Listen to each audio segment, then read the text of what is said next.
ऐसे उसकी भूख लगाई आपको पशुओं की तरह, पशु को लगती उसमें डाल दे नाक में उसके, तो वो आटा उसको खाने लगता है। तो हमारे कुछ भी नाक में आई में है, हमने खाना नहीं खाया। भूख नहीं है वास्तव में, ना साइंटिफिक सिस्टम से न वास्तविक रूप से। ये पता है कि 3 घंटे 4 घंटे बचेगा, डाल देना है। अब आपने डाल लिया तो क्या करेगा, वो एक पॉइजन बनेगा, और पॉइजन जाकर के अपने बॉडी के ही अंगों को कहीं भी नुकसान पहुंचाएगा। पहले कोई केमिकल बनेगा, कोई खराब दूसरा केमिकल बनेगा, फिर तीसरा केमिकल बनेगा, चौथा बनेगा। ये करते थे।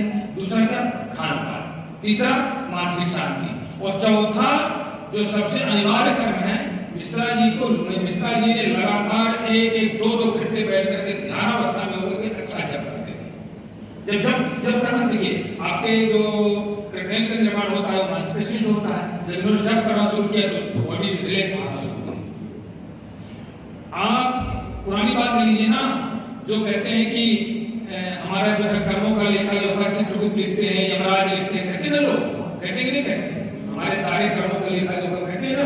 आप मिश्रा जी पूछिए या कोई भी, जब आप जब करेंगे तो आपकी जो वही खाता में लिखा है वो सब निकलना शुरू होता है, बहुत तेजी बात का शुरू होता है। तमाम दुनिया की बातें याद आएंगी, तमाम दुनिया की बातें याद है जो कभी नहीं याद आती। और साधारण में पढ़ाएंगे और पढ़ाएंगे, जब करेंगे तो फिर और पुरानी यादें आएंगी, और पुरानी छोटी छोटी यादें आएंगी, बड़ी बड़ी यादें आएंगी, और फिर निकलती आएंगी। फिर आप कहेंगे बार बार, एक बार निकल गई, दोबारा क्या आ गई। भैया जितनी बार आपने मैसेज भेजा होगा उतनी बार तो डिलीट करना पड़ेगा, उतनी बार डिलीट करना पड़ेगा ना। एक बार डिलीट करते हैं, आपने भेजा कहीं हो पड़ा है गैलरी में, कहीं और, तो आपको डिलीट करना पड़ेगा। फिर बाद में डिलीट होता है, फिर डिलीट होता है। बताइए मैसेज होता है नहीं आता? होता है। तमाम तरह के विचार आएंगे जो कभी नहीं आते रहेंगे। इससे बहुत लाभ मिलता है। इसलिए हमने योगाचार की नियुक्ति की है यहाँ पर। और कल को के बारे में क्या है, योग किसे कहते हैं? ऐसे पाँव हिलाना, आसन करना, योग को अंदर की भावना से रखते हुए बोलते हैं, उसको योग कहते हैं। जो शांति पूर्वक ध्यान भजन करें, भगवान का भजन करें। जो ये पाँव हिलाया जाता है, योग नहीं है?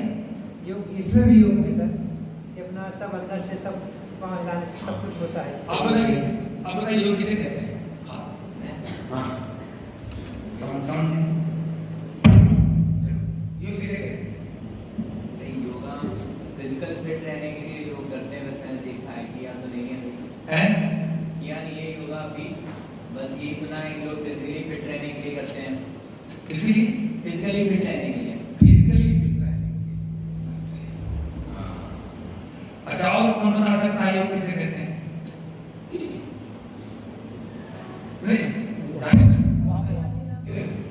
योग एक साधना है। पाँव हिलाया जाता है वो क्या है? वो दिलवाते हैं लोग। उसी योग का ये तंत्र है, ये योग का एक तंत्र है जिससे हम योग से के माध्यम से हम सीधे परमात्मा ऐसे करते रहते हैं। ये योग है, ये सभी योग हैं, ये सभी योग हैं और अलग अलग तरह। योग का मतलब होता है जोड़ना। सवाल ये होता है कि किसको जोड़ना। तो सवाल ये है कि किसको जोड़ना, जो मैं जानता हूँ आत्मा का परमात्मा से जोड़ होता है, उसी को योग कहा जाता है आध्यात्म में। और ऐसी दुनिया में जो भाई साहब ने बताया योग का मतलब होता है थोड़ा सा फिट रहने के लिए योग किया जाता है। ये सब योग नहीं है, ये सब एक्सरसाइज कहा जाता है। तो योग होता है वो आत्मा का परमात्मा से मिलन होता है किसी। यही है योग माने होता है जोड़। योग माने जोड़, योग माने जोड़ना, ये धातु से योग बना हुआ है ना। तो योग का अर्थ है इसका, जैसे देखिए मेरा ये है, योग का अर्थ है भगवान से जुड़ना, परमात्मा से जुड़ना। बस मूल उद्देश्य, अंतिम उद्देश्य केवल उतना है। योग का देखिए, योग केवल मानसिक शांति। और आपको हम बताते हैं कि शरीरम खल सत्वम विधीयते, सत्वम च शरीरम। शरीर हमेशा मन का अनुकरण करता है, मन हमेशा शरीर का अनुकरण करता है। अगर आपका मन धीरे धीरे रोगी होता चला जाएगा तो आपका शरीर निश्चित रोगी हो जाएगा। अगर आपका शरीर रोगी हो गया तो मन रोगी होना शुरू हो जाएगा, धीरे धीरे मन रोगी हो जाएगा। तो और मन की पवित्रता, मन की शुद्धता, मन की शांति, मन को रजोगुण और तमोगुण से मुक्त करना, इसके बाद सतोगुण से भी को उठा ले जाना, ये मूल योग का उद्देश्य है। और जो व्यक्ति केवल फिजिकल एक्टिविटी ये योग नहीं है, उसको कोई लाभ मिलता है। और समझिए, नेहा जी बताएंगी, योग में 8 चीजें हैं। यम, पहले कक्षा में जब जाता है तो यम, अब यम में क्या क्या है, पहले आप इनका पालन करिए, इनका अभ्यास करिए। क्या क्या है? ऐसा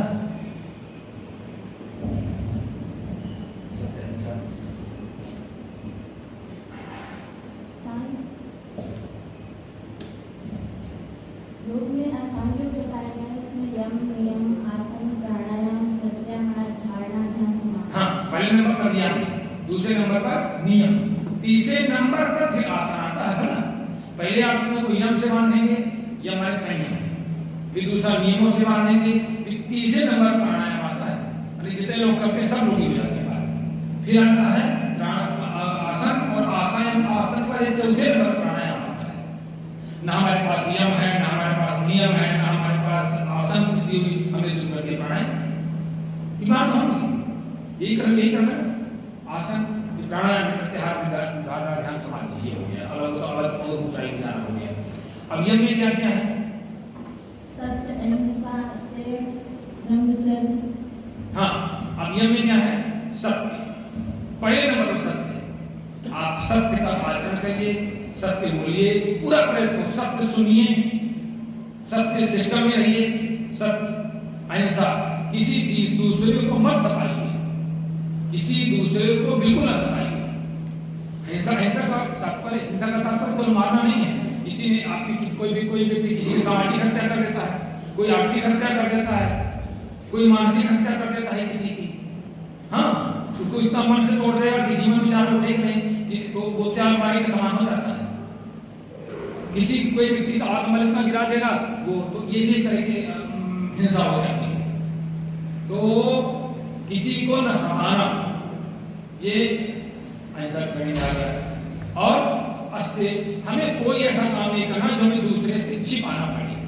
चोरी का मतलब ये है, हमें कोई ऐसा कार्य नहीं करना है जिससे हमें दूसरे छिपाना पड़े। आप चोरी का मतलब नहीं कि हम किसी को पैसे चुरा रहे हैं, किसी का थाने चुरा रहे हैं।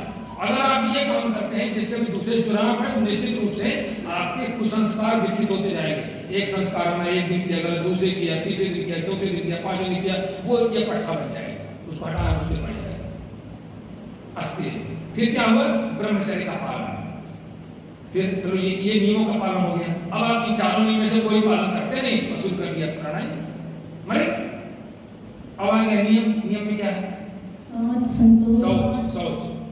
शौच, हाँ, शौच, संतोष, फिर तप, स्वाध्याय और ईश्वर प्रणिधान, ये 5 चीजें। भीतर और बाहर से पवित्र रहना, भीतर और बाहर से नहा लिया आपने, लेकिन अंदर से कैसे? आपने तमाम राग, द्वेष, ईर्ष्या, कुढ़न, असंतोष, ये सब भरा हुआ है। हमने दूसरे को मकान देख लिया, परेशान होते। हमने दूसरे की गाड़ी देख ली, सोचे बहुत अच्छा हो गया, चलो बहुत अच्छा, परेशान हो गए, एकदम परेशान हो गए।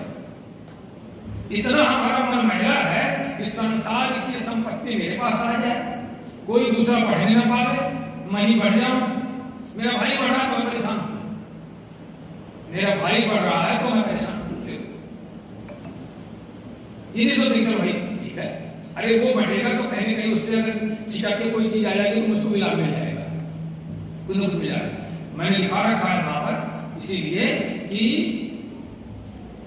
अच्छाई और बुराई भी संक्रामक होती है, अच्छाई और बुराई भी संक्रामक होती है। इसका बड़ा मन पर दूसरी प्रभाव पड़ता है। अगर आप भीतर से पवित्र नहीं, भीतर से नहाए नहीं, और भीतर अभी दूसरा तीसरा क्या है? नहीं, शौच हो गया, फिर संतोष हो गया। संतोष का अर्थ आप सभी जानते हैं, बराबर संतुष्ट रहना, बराबर जो जिस परिस्थिति में वही में संतुष्ट। ये भगवत प्राप्ति का, भगवान की प्राप्ति का बहुत बड़ा गुण है। तुष्टायेन केनचित् सर्वेन्द्रियोपशाम्यात् तुष्टत्यासुकरणः। जिस परिस्थिति में है, जो कुछ हमारे पास है, उसमें ही संतुष्ट रहना, ये इसका नाम संतोष। आपने इसकी आदत डाली है, सारे रोक लेते हैं, सारे लोग। अब ये कैसे जाएगा? शौच हो गया, संतोष हो गया, अब दूसरे के निर्माण के लिए, दूसरे के कल्याण के लिए, दूसरे के हित के लिए, चाहे राष्ट्र हित हो चाहे दूसरे के हित के लिए कष्ट को सहना, उसका नाम तप है। अपने को तपाना, इसे बहुत लाभ मिलता है। अब आप आई, फिर इसके बाद आ गया स्वाध्याय। स्वाध्याय के दो अर्थ हैं। एक तो स्वाध्याय में पढ़ना होता है, मोटा मोटा, तो अखबार पढ़ना नहीं होता है, पत्रिका। एक तो पढ़ना होता है अच्छे साहित्य का अध्ययन, और दूसरा जो अध्यात्म में गीता कहती है स्वाध्यायाभ्यसनम चैव, माने मंत्र का जप। शिव गीता में भी स्वाध्याय को जप बताया गया। अरे भाई जिस समय जप करते पढ़ते तो हर बार क्यों करते हैं ना? स्वाध्याय, इसको वाणी का कहा है भगवान कृष्ण ने इसको वाणी का कहा है। स्वाध्यायाभ्यसनम चैव वाङ्मयं तप उच्यते। ये जो कह रहे हैं इसको वाणी का कहा है। वाणी एक तो आप मौन रहेगी वाणी आपकी, जब मौन रहेगी तो आपकी बहुत ऊर्जा इकट्ठा होती है, बहुत ऊर्जा इकट्ठी होती है। जितना हम बोलते हैं ना, उससे हमारी ऊर्जा बहुत नष्ट होती है। ये मिलता है स्वाध्याय। और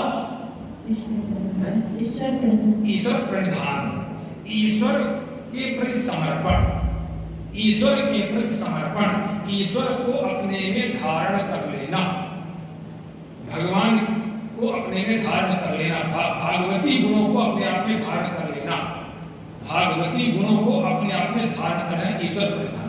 अब बताइए, ना आपने यम किया, ना आपने नियम किया, ना अपने नियम में 4 तो यम किए, ना 5 नियम पालन के शुरू कर दिया आपने आसन, तो ये फायदा हो कि नुकसान, बहुत नुकसान होगा। आपने प्राणायाम नहीं लिया तो कपालभाति करके करके आप अंदर से शोधन करिए, नाड़ी शोधन करके, नाड़ी शोधन का लाभ महत्व बताया गया, बहुत महत्व बताया गया, बहुत निष्ठों में, योग शास्त्रों में नाड़ी शोधन का महत्व है। कपालभाति का अपने आप में शोधन महत्व है, पूरा कुंभक का अपने आप में बहुत महत्व। अब इसके बाद फिर आप आएंगे आगे चलिए, आसन के बाद प्राणायाम आया। तो अब ये आप करने के बाद बहुत इसलिए ध्यान, मैंने कल इनको बताया एक व्यक्ति किसी को ध्यान नहीं लगता, सब झूठा है, केवल किसी को ध्यान नहीं लगता। अरे भैया भोजन ध्यान से तो नहीं कर पाते, भोजन तो ध्यान से कर नहीं पाता, भोजन करवाया दिमाग चल रहा है कान पर, वो सोचिए हम कभी भोजन रखिए। पता है ईमानदारी भाई, कितने लोग जब भोजन करते हैं खुद ईमानदारी की भोजन में ही दिमाग रहता है, ध्यान रहता है, नहीं रहता ना? तो भैया भोजन जिससे शरीर चल रहा है तो ध्यान देगा, भगवान ध्यान कौन करेगा? कहाँ ध्यान लगे? कुछ नहीं सवाल करना, ध्यान की अवस्था कब आएगी ना? पूरा जिंदगी लगा के ध्यान नहीं आ सकता, ध्यान में आप इसलिए हो ही नहीं सकते, तो सारे ले आप ऐसे हो जाए, नहीं हो सकते। जब आप प्रत्येक काम को ध्यान से करना शुरू करते हैं, आप जब कर रहे हैं तो आपका जो आप जब रहे हैं उसमें ध्यान होना चाहिए, जो भोजन कर रहे हैं भोजन में आपको एक ध्यान रहना चाहिए, आप चिकित्सा करा रहे हो तो चिकित्सा में ध्यान होना चाहिए, आप जो काम करें वहीं पर आपकी एकाग्रता, तब ध्यान का ये है ध्यान। कौन कुछ ही नॉर्मल नहीं रहा है। तो अगर आप 2 ही उपाय अपना लें, वो तब जाकर के आप जो देखिए आपको दुख और कष्ट क्यों मिलता है, दुख और कष्ट का कारण ये है, तो किसी पेड़ से आप डाली उखाड़ दीजिए, क्या हो जाएगी? सूख जाएगी के बाद। इसी तरह से हम परमात्मा की संतानें हैं, परमात्मा के अंश हैं, और वहां से बिछुड़ गए हैं, टूट गए हैं, पूरी तरह से नाता तोड़ लिया हमने वहां से। और जब नाता हमने तोड़ लिया है तो हम घूम रहे हैं परेशान, हम सूख रहे हैं, भयंकर सूख रहे हैं। और जैसे जैसे हम फिर से जोड़ना शुरू हो जाएंगे, कोई टेक्नीशियन ऐसा मिल जाएगा, इकट्ठी हुई डाली उठा के फिर जोड़ देगा कोई केमिकल लगा करके, वो आपके पास बहुत अच्छा केमिकल है, केवल और केवल भगवान नाम जप। उससे धीरे धीरे धीरे धीरे जो लोग करते हैं, दूसरा ये बात मुझे लगता है 15-20 दिन कितने जब किया होगा आपने? 3 हफ्ता हो गया इसमें, तीसरा हफ्ता, 3 हफ्ते से पहले तो नहीं मन लगता था, बाद में उन्होंने करना शुरू किया। आप पूछिए, इन्हीं कारण से पूछिए किससे काम होगा? अरे भाई सरकार क्या है, ये यूरिया क्या है? आपने पैदा किया ना, आपकी गंदगी ने पैदा किया ना, क्यों? मांसपेशियों से निर्माण हो रहा है ना, मांसपेशियों से तो निर्माण हो रहा है कठिनाई का, और क्या हो रहा है? यूरिया का निर्माण आपके लिवर से हो रहा है और कहाँ से हो रहा है? आप रस धातु को शुद्ध करिए, रक्त को शुद्ध करिए, रस के बाद रक्त बनता है, रक्त के बाद मांस बनता है। आपका जब रस शुद्ध बनेगा, आप पहले आहार शुद्ध लीजिए, चिंतन शुद्ध करिए, आपका रस शुद्ध हो जाएगा तो रक्त आपका शुद्ध बनेगा, रक्त शुद्धि के बाद आपका बनेगा मांस बनेगा, मांस शुद्ध हो जाएगा, आपका घटने लगेगा, जो थोड़ा बहुत बन रहा है रिलीज होना शुरू हो जाएगा, फिर अगला प्रोसेस शुरू हो जाएगा। ये तो है, और क्या हो रहा है भैया? केवल डायलिसिस से नहीं कुछ होने वाला है, तो रोज करते करते यही इसी से जाकर करते करते हम लोग तमाम लोग ठीक कर लेते हैं, तमाम लोग ठीक, सब लोग बहुत लोग ठीक, 99% लोग ठीक होते हैं, 98% लोग ठीक होते हैं। अब मिश्रा जी जिस समय आए थे उस समय बड़ी घबराहट होती थी, क्या क्या विषय दिक्कत होती थी आपको? आए थे जी सर। क्या दिक्कत होती थी उस समय आपको? मेरे से चलना नहीं आता था मेरे को, कैसे चलूँ मैं? गाड़ी में को एम्बुलेंस में लाया गया था यहाँ पर स्टेशन में। जी स्टेशन में मेरी ओपी नाम स्टेशन में थे? नहीं, वहाँ सतना सतना स्टेशन से घर पे सतना है, उससे बैठ के आया। फिर बाद में दूसरे दिन रात में गाड़ी किया, सुबह में रात में सब गुरु जी से सब कुछ बात हो गया कि सुबह यहाँ आ जाए। सुबह में डायलिसिस करने का टाइम हो गया था, लेकिन यहाँ से पता चला कि डायलिसिस नहीं करने का है, सीधे लेकर के यहाँ आ जाइए। तो सूजन भी था, थोड़ा बहुत सूजन था, फिर भी मैं यहाँ आ गए लेकर के गाड़ी में। तो गुरु जी ने अपना देखा और एडमिट कर लिया, अपना दवा चालू हो गया। मुझे दूसरे दिन से थोड़ा थोड़ा आराम चालू हो गया। तो इस तरह से जो किया गया, तो ये जो हमने संगोष्ठी की आप लोगों को मोटिवेट करने के लिए, आपको प्रेरित करने के लिए, या आप लोग सभी स्वस्थ और स्वस्थ होना कोई कठिन नहीं है, बिल्कुल कठिन नहीं है, बस करना आपको पड़ेगा। हम लोग जितना हमारी सीमा में हम कर पा रहे हैं, हम लोग चिकित्सक है, चिकित्सा करेंगे, योग आ रहे हैं, योग आपको सिखा देंगे, बाकी तो आपको करना पड़ेगा। ये पक्का मान लीजिए, आप सोच लें कि हम दूसरे से जब करवा लेंगे वो हमें फायदा मिल जाएगा, नहीं मिलता होगा, इससे कुछ नहीं होता होगा। ये सब आप हाथ में हाथ डालेगा उसी का चलेगा। जब से फायदा होता है उस स्थिति में जब आप बिल्कुल असमर्थ हो, वो भी शास्त्र में लिखा हुआ है, जब आप असमर्थ हो, भगवान कहता है वो तो असमर्थ है, जब हम उससे दूसरा उसके लिए प्रार्थना कर रहा है, मैं महाराज करूंगा। ध्रुवम तुमरणम निष्ठे ब्राह्मण तत्किलामयी रसायन तपो जपे तत्परिवार निवारते। इस अवस्था में व्यक्ति की जब ध्रुव तो मरणे रिश्ता, जब निश्चित रूप से उसकी मृत्यु अवस्था पड़ी, उनको लगता है कि मर जाना है, हम नहीं बैठ रहे, सामर्थ्य नहीं है। ध्रुवम तुम्हारा निष्ठे ब्राह्मण तत्किलामयी, तो निर्मल पवित्र तपस्वी ब्राह्मणों को बुलाई गया। यही जो गुट्टा खा रहा है वो क्या घर में ठोक रहा है, तत्किलामयी रसायन तपो जपे, तो उसकी औषधियां भी चलने दीजिए, रसायन रसायन औषधियां चलने दीजिए, तपस्या भी चलने दीजिए, जब भी चलने दीजिए, तो तत्परिवार निवारते, इनमें तत्परता से मृत्यु टाली जा सकती है। लेकिन जब आपके सामर्थ्य आ जाए तो करना आपको पड़ेगा, तो जितना करेंगे उतना लाभ मिलेगा उसका चिकित्सा। क्योंकि चरक कहते हैं ना कि देव विपासना चिकित्सा में जप है, होम है, प्रायश्चित है, तप है, प्रणाम करना है, प्रणिपात है, देव दर्शन है, गुरु दर्शन है, सूद सेवा है, गौ दर्शन है, ये सब देव विपासना चिकित्सा के अंतर्गत आता है। और आप लोग निश्चित ठीक हो सकते हो, निश्चित ठीक हो सकते हो। ये मैं अंतिम बात कहते बात समाप्त करेंगे। हमारा शरीर अंतिम अवस्था तक अपने को स्वस्थ करने का प्रयास करता रहता है। हमारा शरीर अंतिम अवस्था तक अपने को स्वस्थ करने का प्रयास करता रहता है, तब तक जब तक पूरी तरह से निढाल हो जाए। अगर बिल्कुल इम्यूनिटी खराब हो गई तो निर्माण हो जाएगा। आप लोग उस गांव का सिद्धांत सही रखेंगे, अंतिम अवस्था तक पूरी से पूरी अवस्था है, तब भी शरीर जितनी उसकी क्षमता उतना निर्माण करेगा, उतना ठीक हो जाएगा। बस केवल आप उसकी बात सुनिए, उसकी मदद करिए, औषधियों से मदद करिए, खान पान से मदद करिए, चिकित्सा से मदद करिए, कर्म से मदद करिए, ध्यान और साधना जप तप से मदद करिए, अपने चिंतन से। हमारे ये इतना अच्छा उपाय है, जब योग इतना अच्छा उपाय मैंने यहाँ से लागू करवा दिया है, ये रोज करेंगे। ईश्वर पर ध्यान होता है, फिर दूसरा क्या होता है, स्वाध्याय का पूरा अंग पूरा हो जाता है। तीसरा कर्तव्य का पूरा अंग पूरा हो जाता है। संतोष आपका अपने आप बढ़ने लगेगा, अपने आप बढ़ने लगेगा। धीरे धीरे आप देखेंगे ना कि आप देखेंगे कि यम नियमों को अपने आप पालन होना शुरू हो जाता है। अपने आप मन लगा के करते, ध्यान लगा के जो भी आप करिए, कोई सीताराम हरे राम राम जो भी आप करेंगे, ध्यान लगा के आप अपने आप शुरू हो जाएगा। नियम यम नियम साधना अपने आप और अपने आप एक भी आराम मिलता है, एक अलग आभार मिलता है। ये समझिए इतना प्रभाव पड़ता है, इतना रक्त शुद्ध होता है कि आपको कभी किसी ब्यूटी पार्लर में नहीं जरूरत नहीं होगी, अपने आप आभार मंडल से बाहर आ जाएगा। जल स्थल प्रसाद में नववारी सेवा आदि रूपों में आदि सेवा। ठीक है, तो अब बताइए कौन कौन स्वस्थ होना चाहते हैं? तो आपको सही ढंग से खान पान, संतोष, सब, और हमारे उम्र का ये हमारे सुरेश मिश्रा जी ठीक हो सकते हैं तो सभी ठीक हो सकते हैं। हमारे एक बच्ची है, क्या नाम है? सर अवश्य सब ठीक होंगे, लेकिन भगवान को जरूर नहीं भूलना, लेकिन भगवान की याद हमेशा करते रहना।